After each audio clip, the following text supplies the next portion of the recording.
എവിടെ തിരിഞ്ഞെന്ന് നോക്കിയാലും അവിടെ എല്ലാം മായാവി മയം മാത്രം. ഇൻസ്റ്റ നോക്കിയാലും ഫേസ്ബുക്ക് നോക്കിയാലും എല്ലായിടത്തും നിറഞ്ഞു നിൽക്കുന്നത് മായാവി മാത്രം.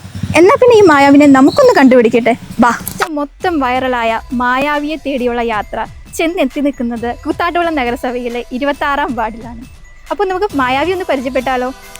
ഓം ക്രീം കുട്ടിച്ചാത്ത മായാവി വരട്ടെ.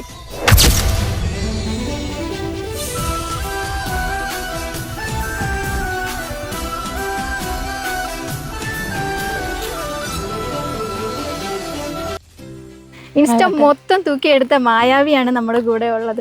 എന്താണ് ഇവിടെ കാണുന്നത്? ഇൻസ്റ്റ എടുത്താലും ഫേസ്ബുക്ക് എടുത്താലും മൊത്തത്തിൽ ഒരു മായാവി തരംഗമാണ്. ഇതൊക്കെ കണ്ടിട്ട് എന്താണ് പറയാനുള്ളത്? ഞാൻ ട്രോളുകളൊക്കെ ഒരുപാട് കണ്ടു. ട്രോളുകളൊക്കെ ഞാൻ ഭയങ്കരമായിട്ട് ആസ്വദിക്കുന്ന ഒരാളാണ്. എനിക്ക് ഭയങ്കര സന്തോഷമുണ്ട്.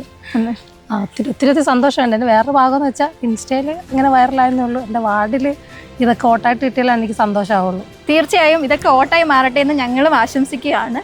എല്ലാവരും ആകാംക്ഷയോടെ നോക്കുന്നത് മായാവി എന്നുള്ള ഈ ഒരു പേരാണ്. അപ്പം ഞാനും ആദ്യം തന്നെ കേട്ടപ്പോൾ ഈ സാധാരണ നമ്മൾ വി മായ അല്ലെങ്കിൽ മായ.വി എന്നൊക്കെയാണ് കാണാറുള്ളത്. ഇതിനൊക്കെ വ്യത്യസ്തമായി ഈ മായാവി എന്നുള്ള പേര് അത് ആരാണ് നൽകിയത്? അതെൻ്റെ അച്ഛനിട്ട പേരാണ് മായാവി. വി എന്നുള്ളത് എൻ്റെ അമ്മയുടെ പേരാണ് വാസന്തി.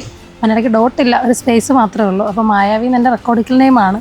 ചിലർ വി മായ നിട്ടാൽ പോരെ, അല്ലെങ്കിൽ മായ.വി നിട്ടാൽ പോരെ എന്നൊക്കെ പറഞ്ഞ് മായാവി എന്നുള്ളത് എൻ്റെ ഒഫീഷ്യൽ നെയിമാണ്. അത് ഇനി എനിക്ക് ചേഞ്ച് ചെയ്യാനൊന്നും പറ്റൂല. അപ്പോൾ ഈ രാഷ്ട്രീയത്തിലേക്ക് ഇറങ്ങിയപ്പോൾ എന്താണ് ഏറ്റവും വലിയ മോട്ടിവേഷൻ?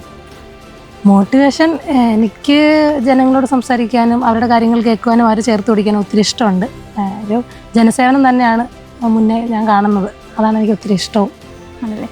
അപ്പോൾ മായാവി എന്നുള്ള പേര് ഇപ്പോഴല്ല, നേരത്തെ തന്നെ ഒരു ചിരി ഇരുചിരിയിലൂടെയൊക്കെ വൈറലായിട്ടുണ്ടായിരുന്നു. അപ്പോൾ രാഷ്ട്രീയത്തിൽ നിന്ന് കാക്കിക്കുള്ളിലെ കലാകാരൻ എന്ന് പറയുന്ന പോലെ ഖദറിനുള്ളിലെ കലാകാരി അങ്ങനെയൊക്കെ നമുക്ക് കാണാൻ സാധിക്കുമോ മുന്നോട്ട്? അങ്ങനെ ഖദറിനുള്ളിലെ എന്ന് പറഞ്ഞാൽ ഇപ്പം നിങ്ങൾക്ക് കണ്ടപ്പോൾ മനസ്സിലായി കാണുമല്ലോ. ഖദറൊന്നും അങ്ങനെയല്ല. എനിക്ക് എൻ്റെ ഉത്തരവാദിത്തങ്ങൾ എന്താണോ അത് ചെയ്യാന്നുള്ളതാണ്. ബാക്കിയൊക്കെ വഴിയെ നമുക്ക് ചെയ്യാനെല്ലാം ഭയങ്കര അവകാശവാദങ്ങളോ വാഗ്ദാനങ്ങളോ ഒന്നുമില്ല. എൻ്റെ മുന്നിൽ വരുന്നവരെ ചേർത്ത് പിടിക്കുക, അവരെ സഹായിക്കുക. ഖദറിനുള്ളിൽ എന്ന് പറഞ്ഞാൽ രാഷ്ട്രീയം വേറെയും ഈ കല എന്ന് പറയുന്നത് വേറെയാണ്. രണ്ട് വഴിക്ക് കൊണ്ടുപോകാനാണ് എനിക്ക് താല്പര്യം.